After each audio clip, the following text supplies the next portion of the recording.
As I'm getting older, chip upon my shoulder, rolling through life, you roll over and die.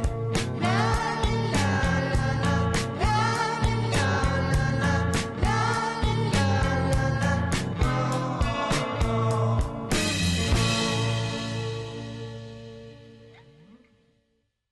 Hey guys, it's Streed, and today I'm going to be reviewing the BBC Sunday Night Theatre's 1984. This is without a doubt the second most horrifying film I've ever seen, just below Beau's Afraid. I will never forget this experience. This film has left me with an inescapable sense of haunt, an unbearable sense of dread, and an overwhelming sense of fear and concern for the future. All these years I've heard people claim something is literally 1984. I had never claimed this myself since I have never seen or read any of the adaptations, but they were right. The current direction of the world is slowly marching forward to this earthly hell. Socialism and its inherent evil has been consuming America and the world for years, perhaps decades. Truth isn't what it used to be. It's an art slowly dying over time. A lot of films could be viewed as an indictment of totalitarianism and an eye-opener to what lies in the shadows of our government. A category I personally consider truth cinema. Films such as They Live, A Clockwork Orange, and The Brotherhood of the Bell fit neatly into this category. 1984 stands as a stunning example of a film with a nightmarishly exaggerated vision of the future, yet every day the constant decay and demoralization of this country continues to prove this film not a mere conception of fiction, but a prophetic documentary of what could be. In 1984, the very concepts of love, beauty, and art are deemed obsolete.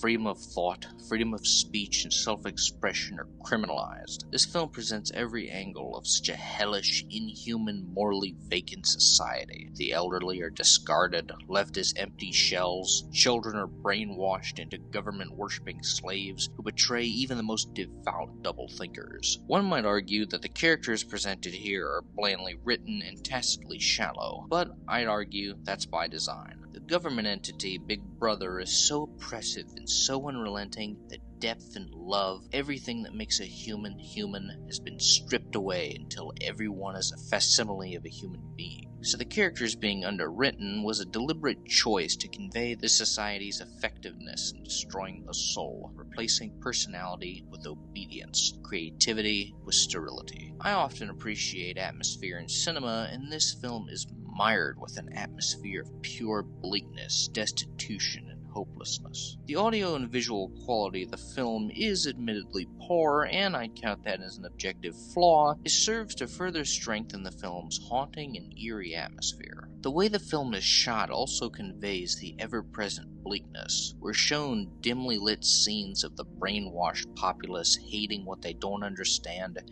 praising what's transposed them. This is especially exemplified when Winston experiences unimaginable agony at the hands of the thought police. The film is full of frightening scenes, but this was the sequence that disturbs me in a way I haven't been disturbed in a long time. It's devastating to see everything Winston cared about stripped away from him. His freedom, his love for Julia, his very soul. It's a vexingly tragic ending, but a necessary one to fully convey what the demons of this world strive for, and that we must never let it happen. I yearn for a world where this film is declared outrageous fiction that'll never truly flourish into an abominable reality, but it's entirely up to us to impede such a woke socialistic hell. I mainly recognize Peter Cushing for his notable role in Hammer's Dracula. 1984, however, has to be the greatest performance I've ever seen from him. His acting ability is on another level. I truly cared about his character and hoped him and Julia would escape this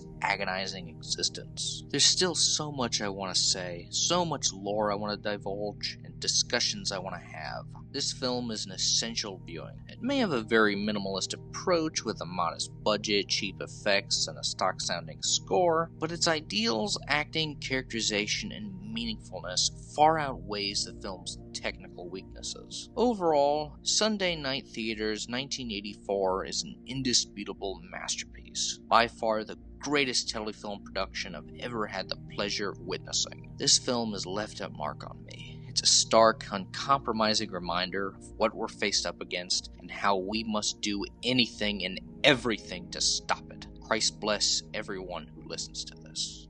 10 out of 10.